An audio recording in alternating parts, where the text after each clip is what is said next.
السلام عليكم ورحمة الله.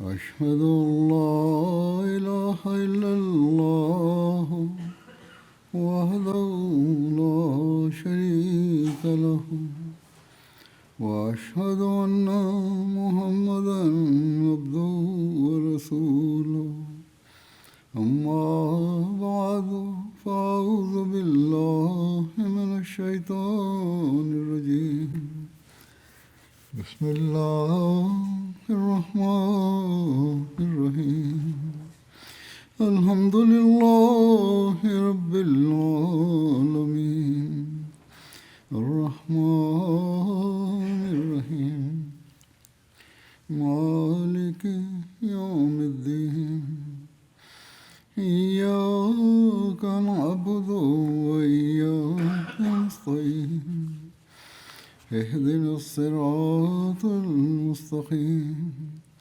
صراط الذين أنعمت عليهم غير المغضوب عليهم ولا الضالين.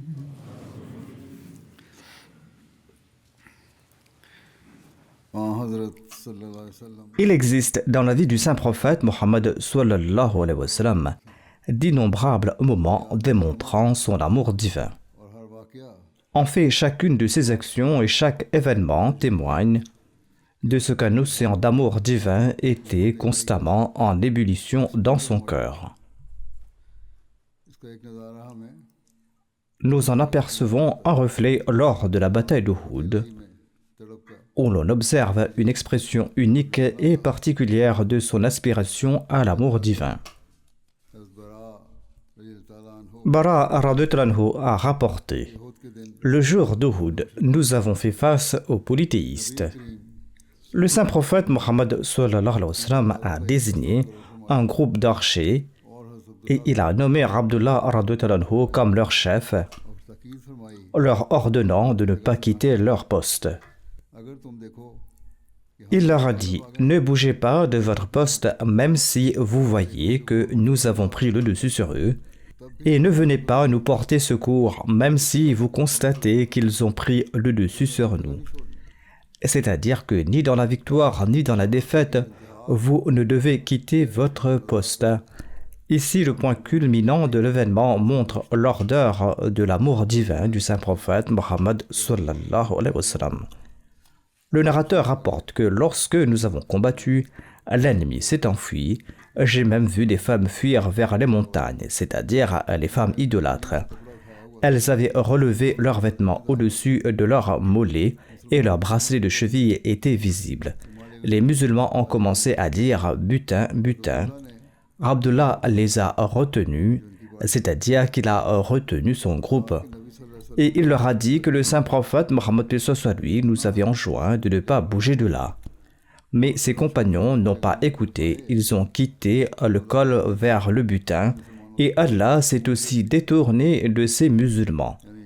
C'est-à-dire que lorsque les gens ont quitté le col pour aller amasser le butin, Allah s'est détourné des musulmans et la bataille a tourné au vinaigre et l'ennemi a attaqué de nouveau et 70 musulmans sont tombés en martyrs. On raconte que pendant ce temps, le saint prophète Mohammed sallallahu alayhi wa sallam s'était réfugié avec ses compagnons au pied de la montagne lorsque Abu Sufyan est monté sur un lieu élevé et il a crié: Mohammed sallallahu alayhi wa sallam est-il présent parmi ces gens? Le saint prophète Mohammed lui a déclaré: ne lui répondez pas. Ensuite, il a demandé: Ibn Abi Quhafa est-il présent parmi ces gens? Le saint prophète a déclaré: ne lui répondez pas. Ensuite, Abu Sufyan a demandé: Ibn Khattab, Omar est-il présent parmi ces gens? Quand personne n'a répondu, Abu Sufyan a déclaré: ils sont tous morts. S'ils étaient vivants, ils auraient certainement répondu. Omar radhiyallahu anhu n'a pas pu se contenir et il s'est écrié: ô ennemi d'Allah, tu as menti. Allah a maintenu en vie contre toi celui qui t'humiliera.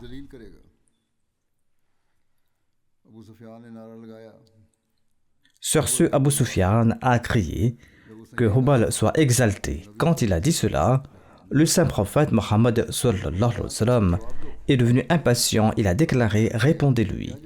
Les compagnons ont demandé: que devons-nous répondre? Il a répondu: dites, Allah est le plus élevé et le plus grand. Abu Sufyan a répliqué: nous avons Al-Uzza et vous n'avez pas d'Uzza. Le saint prophète Mohammed sallallahu alayhi wa sallam a déclaré: répondez-lui. Les compagnons ont demandé: que devons-nous répondre?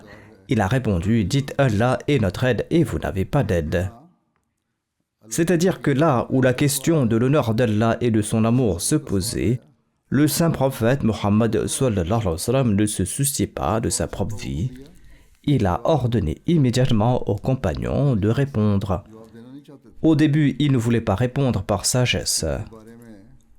Hazrat Muslim Maud a commenté à ce sujet en se référant à l'histoire.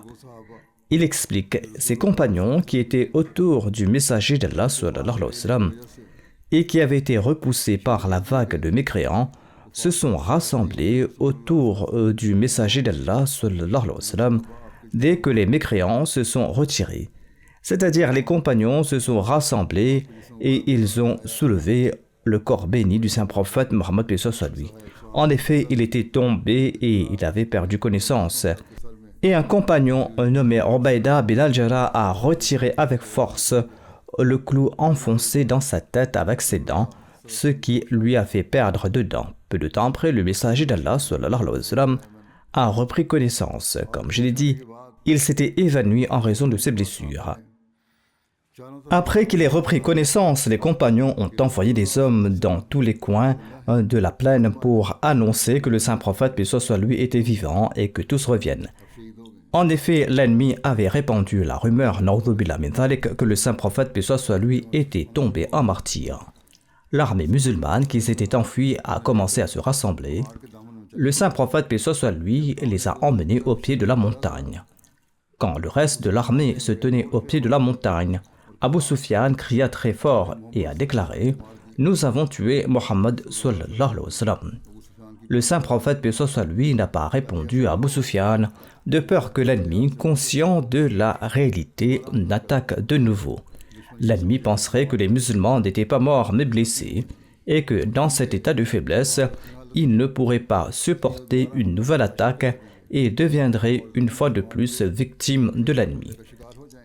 Lorsqu'aucune réponse n'est parvenue de l'armée islamique, Abu Sufyan était convaincu que son intuition était juste. Et il a crié très fort: nous avons tué Abu Bakr aussi. Le messager d'Allah sallallahu alayhi wa sallam avait également ordonné à Abu Bakr de ne pas répondre. Ensuite, Abu Sufyan a crié: nous avons tué Omar aussi. Omar était un homme très passionné et voulait répondre en disant que nous sommes en vie par la grâce de Dieu et que nous étions prêts à vous affronter. Mais le saint prophète paix soit lui l'a empêché de prononcer ces paroles et lui a dit de ne pas mettre les musulmans en difficulté et de se taire, car c'était un état de faiblesse et que si les polythéistes attaquaient de nouveau, les dégâts pourraient être plus importants. Maintenant, les mécréants étaient convaincus qu'ils avaient tué le saint prophète Mohammed paix soit lui et ses bras droits et ses bras gauches. Sur ce, Abu Sufyan et ses compagnons ont crié joyeusement: gloire à Hubal, gloire à Hubal. Gloire à notre noble idole Hubal qui a aujourd'hui mis fin à l'islam. Le noble prophète sallallahu alayhi wa sallam, lors de l'annonce de sa propre mort de Salah Abu Bakr et de Salah Omar, conseillait le silence, de peur que l'armée des infidèles n'attaque de nouveau les musulmans blessés et que la poignée de musulmans ne meure en martyrs entre leurs mains. Maintenant, alors que l'honneur du Dieu unique était en jeu et que le cri du polythéisme avait retenti sur le champ de bataille, son âme est devenue impatiente. Il a regardé les compagnons avec une grande ferveur et a déclaré: pourquoi ne répondez-vous pas? Les compagnons ont dit au messager d'Allah: que dirons-nous? Il a dit: dites, Allah est le plus élevé et le plus majestueux, Allah est le plus élevé et le plus majestueux. Vous mentez en disant que la gloire de Hubal est élevée, Allah est unique et sans associé, Il est le seul honorable et sa gloire est la plus haute et non celle de Hubal.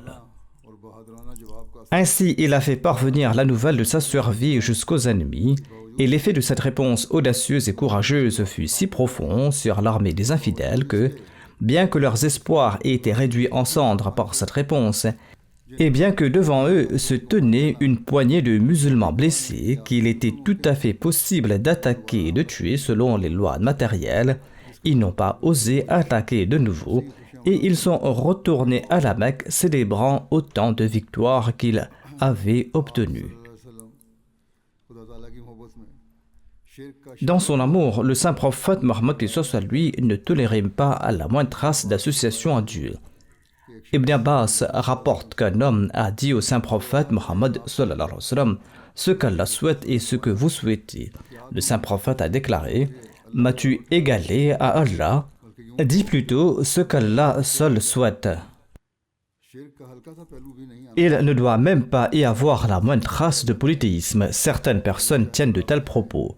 Si Allah le souhaite et si vous le souhaitez, on peut dire ce qu'Allah souhaite et par la grâce d'Allah.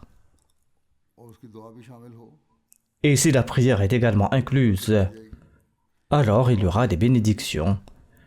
C'est bien d'en rester à la prière, mais y ajouter votre souhait est inapproprié, car le saint prophète, paix soit lui, l'a fortement désapprouvé. De plus, il craignait que les gens ne transforment les tombes en lieux de culte, mais malheureusement, aujourd'hui, c'est le contraire qui se produit, comme je l'ai mentionné dans le passé. Les musulmans vont vénérer et se prosterner sur les tombes des saints et des fakirs, alors que le saint prophète Mohammed lui a interdit de transformer les tombes en mosquées. Aïcha a rapporté que le saint prophète Mohammed lui a dit, lors de sa maladie qui a conduit à sa mort, c'est-à-dire à la fin de sa vie, il a déclaré qu'Allah maudisse les juifs et les chrétiens, car ils ont transformé les tombes de leur prophète en mosquées. Aïcha a déclaré que s'il n'avait pas dit cela, sa tombe aurait été laissée à découvert. Mais j'ai peur qu'elle ne soit transformée en mosquée, c'est pourquoi elle n'a pas été laissée dans un endroit ouvert, afin qu'elle ne devienne pas un lieu de culte. Aujourd'hui, le gouvernement y a également mis en place un dispositif de sécurité autour avec des grilles et des murs, afin qu'aucune forme de shirk ne soit manifeste. C'est au moins quelque chose de positif qu'ils ont fait, car le saint prophète Mohammed lui avait une aversion profonde pour le shirk. Voici un énoncé concernant l'unicité de Dieu. Ibn Abi Ka'b a rapporté que les mouchriquines ont dit au saint prophète Mohammed lui: parle-nous de la généalogie de ton Seigneur. Alors Allah a révélé ces versets: Qul huwallahu ahad, Allahu samad. Dit Allah et Allah, Allah est unique, Allah est le soutien absolu, il n'a jamais engendré et il n'a pas été engendré. Parce que rien n'est créé qui ne meurt et rien ne meurt sans avoir d'héritier. Or Allah l'exalté ne mourra pas, n'aura pas d'héritier et il n'aura pas d'égal. Le narrateur déclare: il n'a ni semblable, ni égal, ni quoi que ce soit de similaire. Le saint prophète Mohammed ne laissait passer aucune occasion sans mentionner l'unicité de Dieu, et de chaque mot qu'il prononçait transparaissait l'amour de Dieu le Tout-Puissant. Chaque occasion était telle que chaque fois qu'il parlait, chaque mot révélait que l'amour de Dieu le Tout-Puissant remplissait son cœur, débordant même d'amour, sans qu'il n'y ait rien d'autre. Zayd bin Khalid al-Juhayni a rapporté que le saint prophète Mohammed lui nous a dirigés dans la prière du matin à Hudaybiyah après la pluie de la nuit. Une fois la prière terminée, le saint prophète Mohammed lui s'est tourné vers les gens et il a déclaré: savez-vous ce qu'a dit votre Seigneur le Tout-Puissant, le Majestueux? Allah en effet connaît l'état des cœurs et ce que les gens pensent en voyant la pluie. Allah l'a su et il l'a révélé au saint prophète Mohammed sallallahu alayhi wa sallam. Et les gens ont répondu: Allah et son messager savent le mieux. Allah a déclaré que parmi mes serviteurs, certains se sont réveillés ce matin en croyant en moi et d'autres en me reniant. Il y avait parmi les gens ceux qui, après avoir vu la pluie de la nuit, se sont réveillés le matin divisés. Certains croyaient, d'autres niaient Dieu. Celui qui disait « Nous avons été arrosés par la grâce et la miséricorde d'Allah » croyait en moi.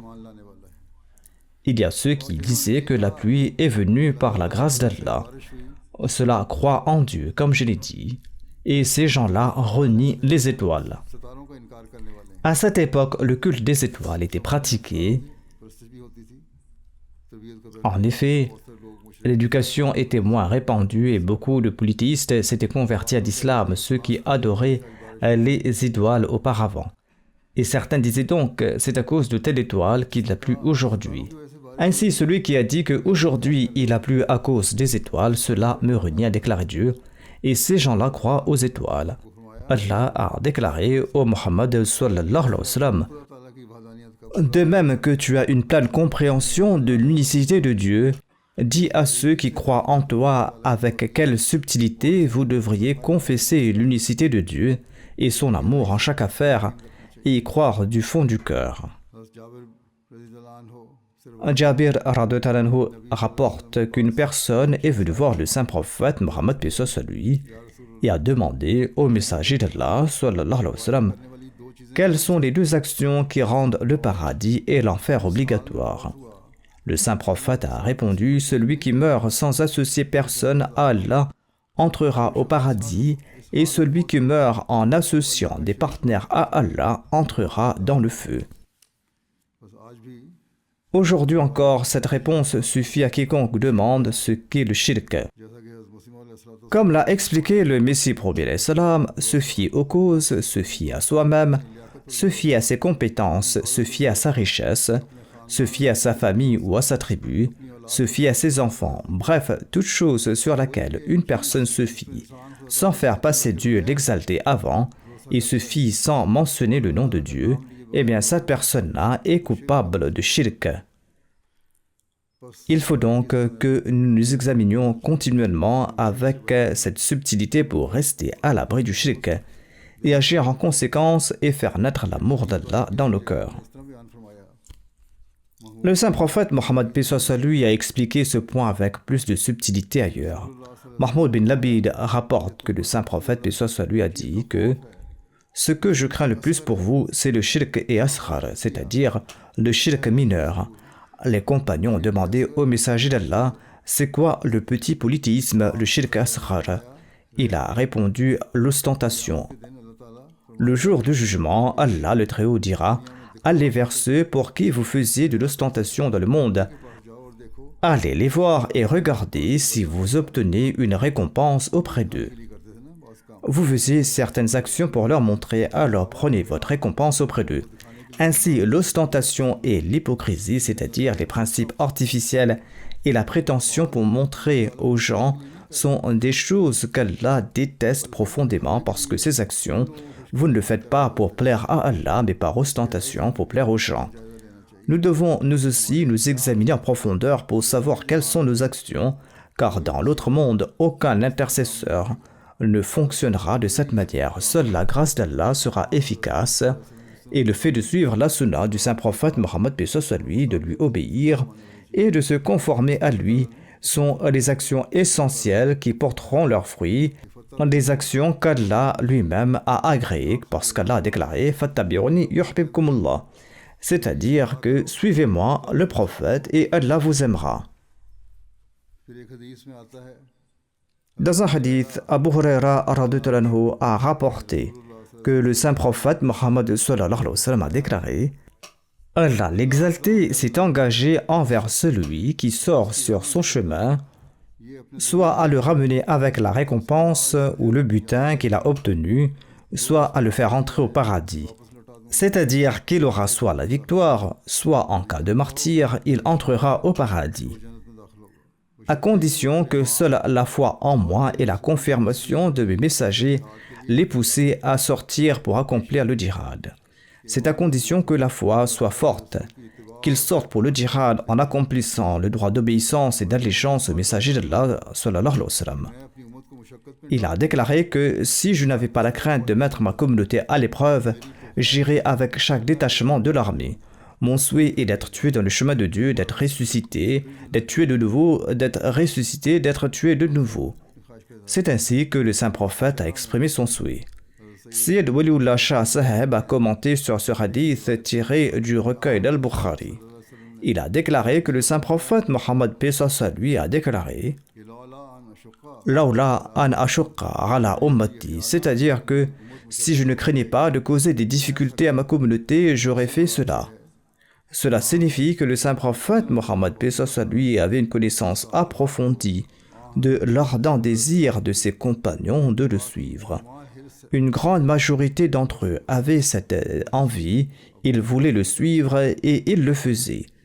Son exemple était si attrayant et si influent que le saint prophète Mohammed paix soit sur lui, lui-même en accomplissant ses actes, se souciait de sa communauté de peur que sa pratique ne prenne une forme qu'il les mettrait à rude épreuve. C'est-à-dire que s'il rendait toute chose obligatoire, la communauté sera confrontée à des difficultés. C'est pourquoi il a dit que je ne pars pas avec vous parfois pour la bataille pour ne pas vous causer de difficultés. Sayyid Waliullah Shah Saheb écrit en outre que le saint prophète Mohammed paix soit sur lui avait un amour passionné pour Allah, tant que même ses opposants disaient que Mohammed sallallahu alayhi wa sallam est amoureux fou de son Seigneur. Mais avec cet amour passionné, il avait aussi la maîtrise de soi. Et sa raison ne l'a jamais quitté, ne serait-ce qu'un instant. Il y a une leçon à tirer pour ceux qui exagèrent dans leurs actes. Se laisser aveuglement emporter par ses émotions n'est ni un signe de la foi parfaite, ni une grande vertu. Certains disent avoir de la fierté et qu'ils doivent faire ceci ou cela. Or Allah aime la modération. Rester sur la voie du juste milieu est la perfection de la vertu, car cela exige une lutte contre son propre ego. Il y a donc une lutte contre l'ego, mais aussi l'amour d'Allah. Il faut agir en tenant compte de ces deux aspects et non pas se lancer à l'aveugle.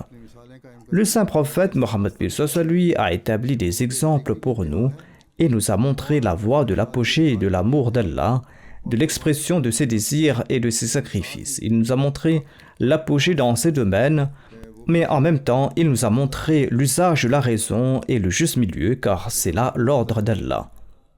Un récit rapporte que le saint prophète Mohammed paix soit sur lui détestait fortement l'aide des idolâtres.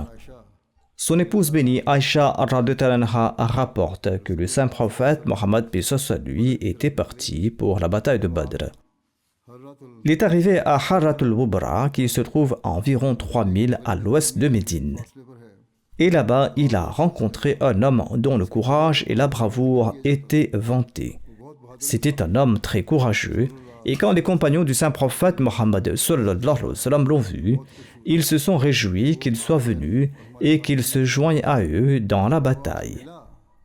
Et quand il a rencontré cette personne, il a dit au messager d'Allah sallallahu alayhi wa sallam, « Je suis venu pour partir avec vous, pour partager votre sort et pour vous aider. » Le saint prophète Mohammed paix soit sur lui lui a demandé « Crois-tu en Allah et en son messager ?» Il a répondu non. Le saint prophète a déclaré « Alors retourne, car je ne prendrai jamais l'aide d'un polythéiste. » Aïcha radhiyallahu anha a déclaré que ce polythéiste est parti et lorsque nous sommes arrivés à Shadara, qui était un arbre à Dhul Hulayfa à 7000 de Médine, d'où le saint prophète Mohammed paix soit sur lui se mettait en état de sacralisation, eh bien, cet homme s'est présenté de nouveau. Il s'est présenté au saint prophète paix soit sur lui et il a répété sa même requête. Le saint prophète Mohammed paix soit sur lui a donné la même réponse. Il lui a dit « Retourne, je ne prends pas l'aide d'un polythéiste. » Puis il est parti de là et il l'a rencontré à Baïda, entre la Mecque et Médine, tout près de Dhul Hulayfa. Quoi qu'il en soit, le saint prophète Mohammed paix soit sur lui a répété la même chose. Il lui a demandé « Est-ce que tu crois en Allah et en son messager ?»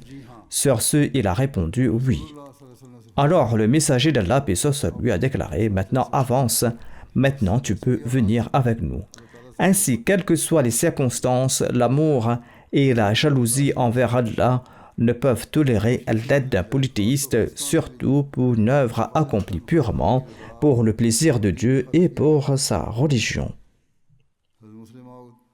Hazrat Muslim Maud a déclaré « Regardez le saint prophète Mohammed lui, voyez sa connaissance, sa gnose et voyez sa prudence et comment il craignait Dieu. Et malgré le fait qu'il était le plus parfait de tous les hommes, qu'il était exempt de tout péché et que Dieu le Très-Haut était son protecteur et son gardien, malgré cette sainteté et cette pureté, il craignait Dieu à chaque instant, accomplissant bien après bien, bonne œuvre après bonne œuvre, accomplissant des actions de la plus haute qualité. Après une bonne action, il en accomplissait une autre, et il n'était jamais question de mal. Il n'y avait pas la moindre trace de vanité en lui. Il accomplissait les actes les plus nobles et il restait constamment occupé à l'adoration divine. Malgré tout, il craignait Dieu et le craignait beaucoup. Autant qu'il était possible, il faisait preuve de prudence, mais il regardait l'indépendance de Dieu et contemplait sa gloire.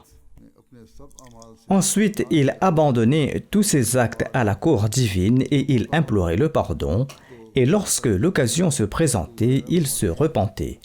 Abu Huraira rapporte « J'ai entendu le saint prophète Mohammed déclarer « Par Dieu, je demande pardon à Dieu et je me repens auprès de lui plus de 70 fois par jour. » Ainsi donc, dans ce hadith d'Al-Bukhari, il a déclaré que « J'ai entendu le saint prophète, paix soit sur lui, déclarer par Dieu, je demande pardon à Dieu plus de 70 fois par jour pour mes faiblesses, et je me tourne vers lui. » En langue arabe, le mot 70 est utilisé au sens d'innombrable, c'est-à-dire que je le fais d'innombrables fois.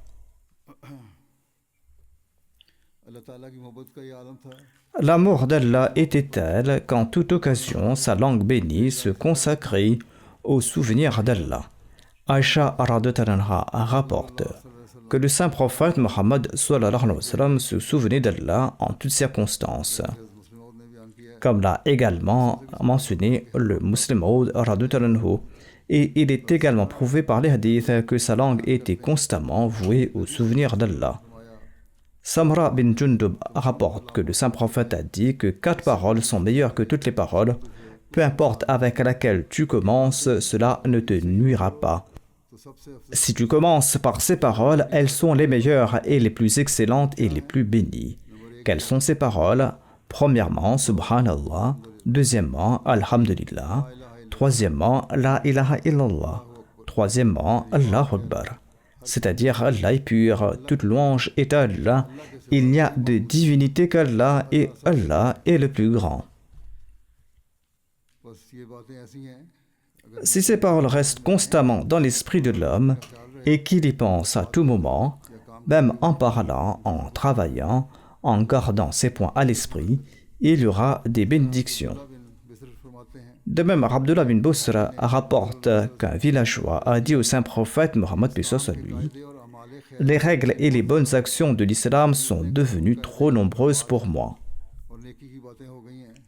C'est-à-dire qu'il y a tellement de lois, de règles, de commandements et de bonnes choses à accomplir que c'est devenu trop nombreux pour quelqu'un comme moi. En effet, les villageois posaient ce genre de questions. Et il a dit au saint prophète, paix soit sur lui, « Ô messager d'Allah, indiquez-moi quelque chose que je puisse pratiquer avec assiduité et à laquelle je puisse accorder une plus grande importance. » Le saint prophète Mohammed, paix soit sur lui, a déclaré « Que ta langue se voue constamment au souvenir d'Allah. Que ta langue soit toujours constamment humectée par le souvenir d'Allah. » Selon un autre récit rapporté par Jabir, le saint prophète Mohammed a déclaré que la meilleure des invocations est la ilaha illallah et la meilleure des prières est alhamdulillah.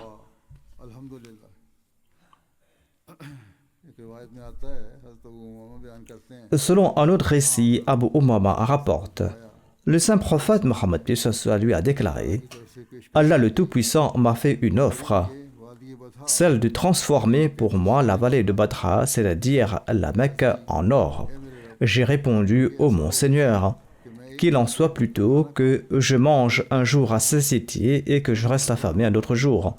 Quand j'aurai faim, je gémirai et je me lamenterai devant toi, je me souviendrai de toi. Et quand je serai rassasié et que j'aurai mangé, je te louerai et je te remercierai. Je ne veux pas d'or. Ce que je veux, c'est un endroit où tu es toujours présent dans ma mémoire. Si l'or et la richesse s'accumulent, il se peut que ton souvenir s'efface de ma mémoire.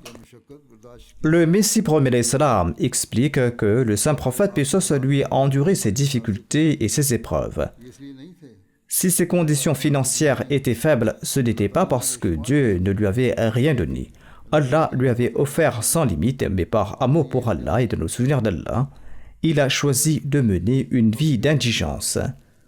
Cependant, cela ne signifie pas qu'il renonçait aux bienfaits. Il mangeait aussi de la bonne nourriture cuisinée et des bienfaits, et il en remercie Allah. De même, selon un récit rapporté par Abu Bakr, lorsque quelque chose d'heureux arrivait au saint prophète Mohammed lui, ou lorsqu'il y avait un événement joyeux, ou lorsqu'il recevait une bonne nouvelle, il tombait immédiatement en prosternation pour rendre grâce à Allah. Toute gratitude appartient à Allah et c'est l'exigence de son amour et de sa louange, c'est l'exigence de son adoration que de se prosterner immédiatement devant lui et de le remercier. Bara bin Azib a rapporté que le saint prophète Mohammed paix soit sur lui a déclaré « Quand vous allez vous coucher, faites vos ablutions comme vous le faites pour la prière. » C'est-à-dire qu'il est bon de faire ses ablutions avant de s'endormir. Ensuite, couchez-vous sur le côté droit et récitez des invocations.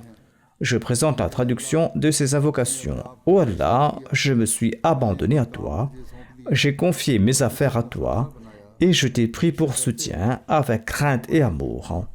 Il n'y a de refuge ni de lieu de salut qu'auprès de toi. Le salut ne vient que de toi, et je crois en ton livre que tu as révélé et en ton prophète que tu as envoyé. » Le saint prophète Mohammed a déclaré « Faites cette invocation, et si vous mourrez cette nuit-là, vous allez mourir selon la fitra, la nature originelle. Alors fais de ces mots ta dernière parole. » Le narrateur rapporte « J'ai déclaré que je vais me souvenir de ces paroles et je vais ajouter « Wa bi rasulika alladhi arsalta » Je vais inclure également ces mots « et sur ton messager que tu as envoyé ». Le saint prophète a dit « Non, dis plutôt « et je crois en ton prophète que tu as envoyé ».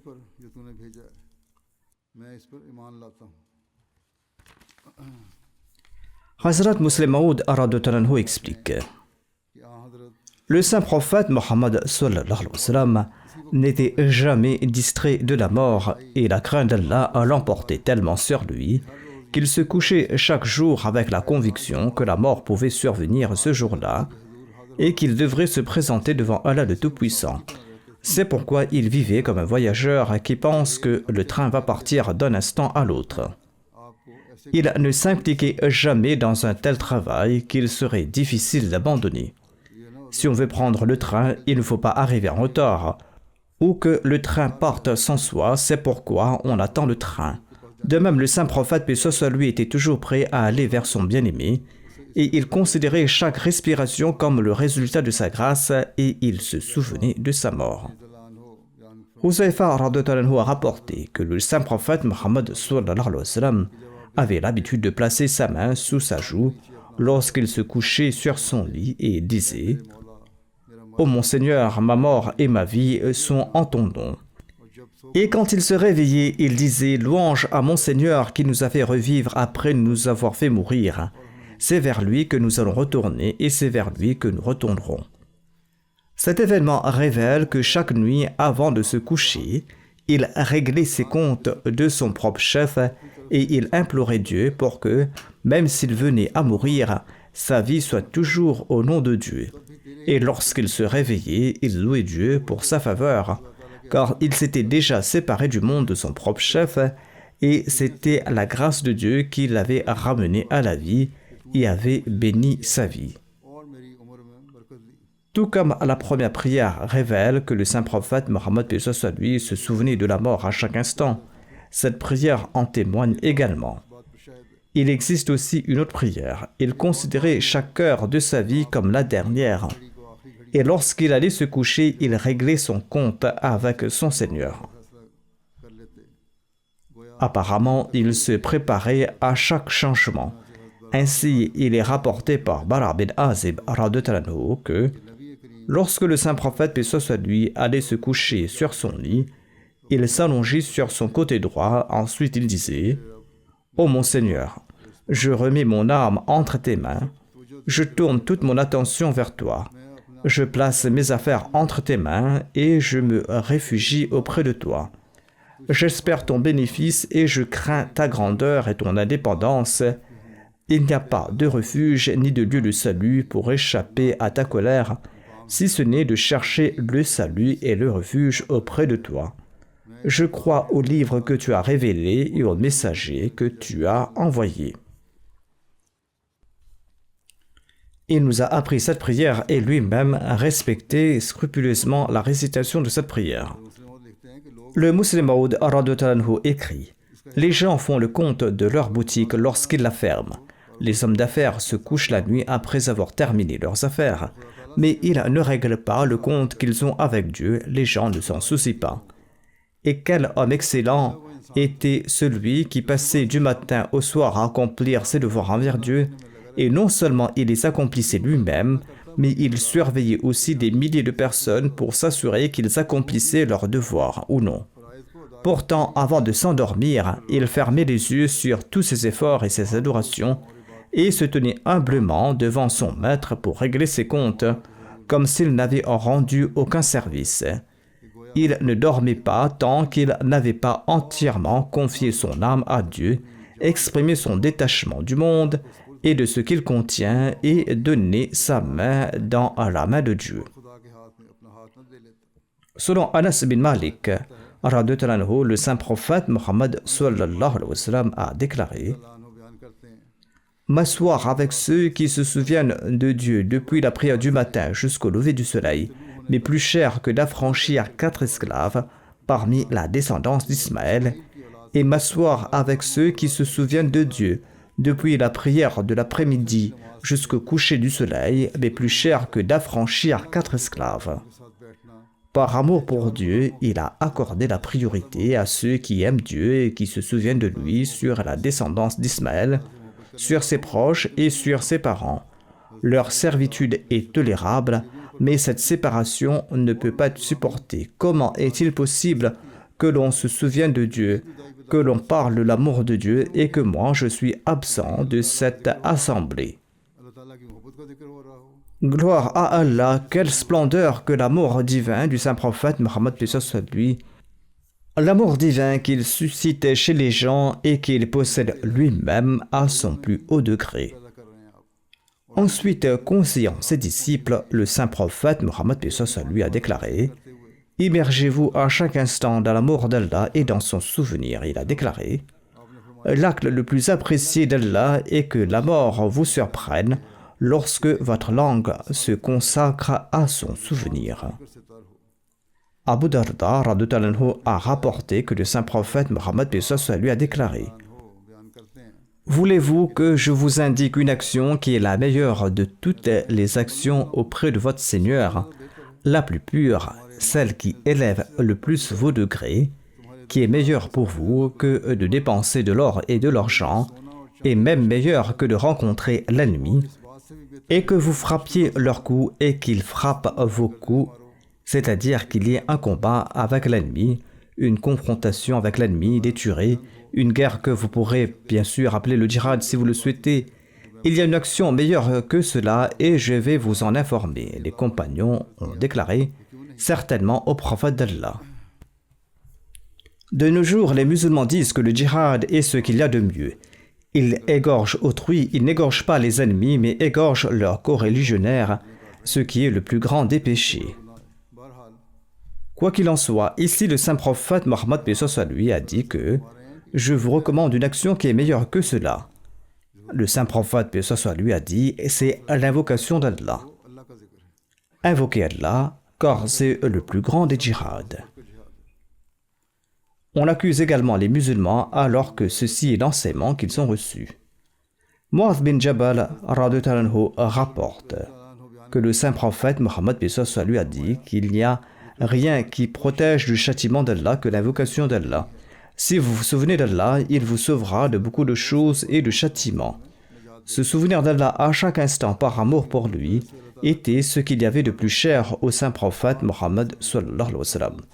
Abu Huraira radhiyallahu anhu rapporte que le saint prophète Mohammed paix soit sur lui a déclaré: si je dis Subhanallah, gloire à Allah, Alhamdulillah, toutes les louanges sont à Allah, et La ilaha illallah, il y a de Dieu qu'Allah, et Allahu Akbar, Allah est le plus grand, cela m'est plus cher que tout ce sur quoi le soleil se lève. C'était une passion d'amour divin qui faisait que, même au dernier instant de sa vie, le nom de ce bien-aimé véritable était sur la langue bénie du saint prophète Mohammed sallallahu alayhi wa sallam. C'est pourquoi Aïcha radhiyallahu anha rapporte que le saint prophète Mohammed lui disait, alors qu'il était en bonne santé, qu'aucun prophète ne meurt avant d'avoir vu sa place au paradis. Aucun prophète ne meurt avant d'avoir vu sa place au paradis. Puis on lui donne le choix. Aïcha radhiyallahu anha ajoute: le saint prophète Mohammed lui avait dit cela lorsqu'il était en bonne santé.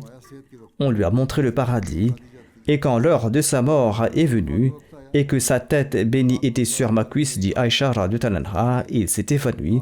Ensuite il a repris conscience et il a levé les yeux vers le toit de la maison. Il a déclaré: ô Allah, le compagnon suprême, ô Allah, l'ami suprême, j'ai dit maintenant, vous n'allez pas nous laisser le choix, vous allez partir vers Allah.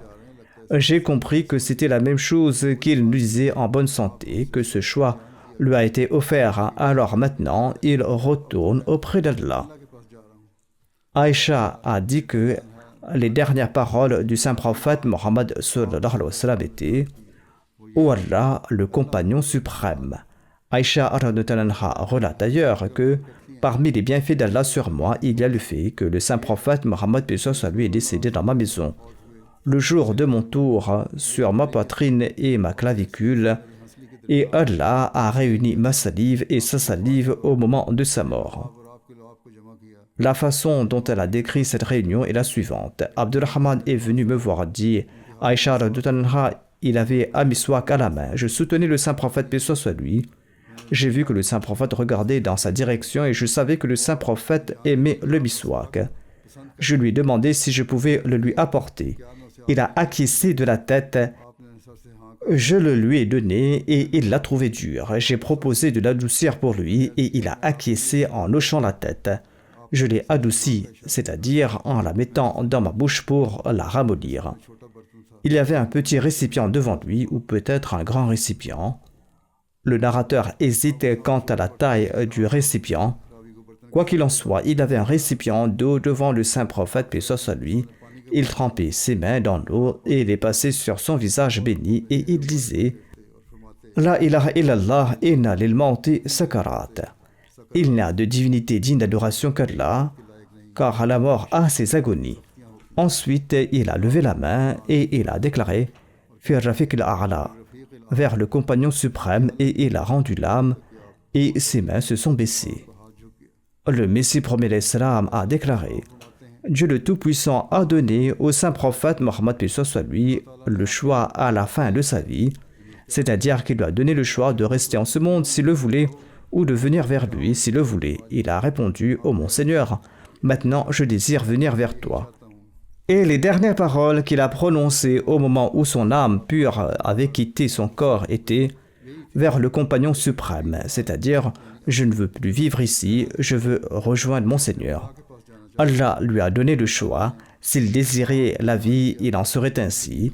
Mais il a dit qu'il ne voulait plus rester en ce monde. Il s'est donc présenté devant Allah le Tout-Puissant.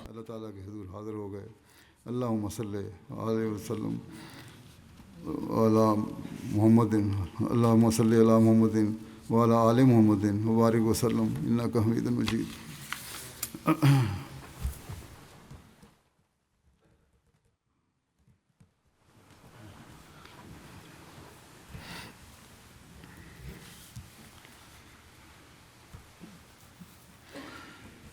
الحمد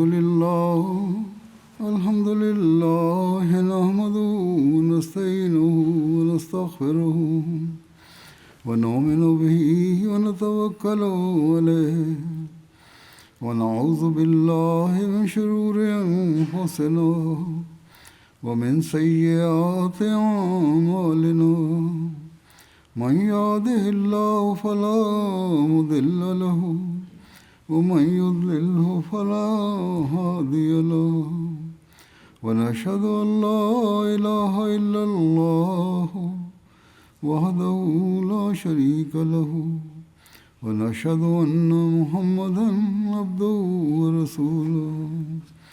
عباد الله رحمكم الله إن الله يأمر بالعدل والإحسان وإيتاء ذي القربى وينهى عن الفحشاء والمنكر والبغي يعظكم لعلكم تذكرون.